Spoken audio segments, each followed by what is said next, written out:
Vicki, Mark Hibble's house on Applegate Lane was demolished following his arrest for storing dangerous chemicals and explosives. The neighbors we talked to say they're glad both the home and the homeowner are out of their neighborhood.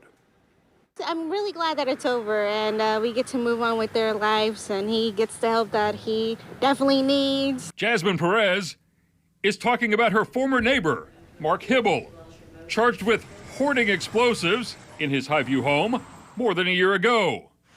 This is what his house looked like then. This is what the same piece of property looks like now. It's kind of weird. You just know that there was a house there.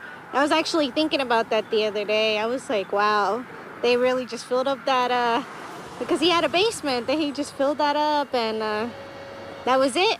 I'm standing on what used to be Mark Hibble's house. Of course, it's completely gone now. And even the basement, if you look over here, it's been filled in.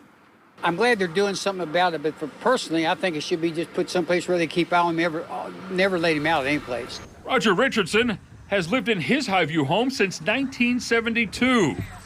He's also a former neighbor of Mark Hibble, who will now serve 3 to 5 years probation and continue mental health treatment as part of an Alford plea. Following the discovery of the explosives, the EPA and city spent months demolishing the house into small pieces while crushing chemicals in a container. Richardson praised their efforts to clean and remove the Hibble house. As far as I'm concerned, it went fine here in the neighborhood for us. The police were great. The people that worked were great. They worked with us, and they didn't give us, we didn't have a bit of problem.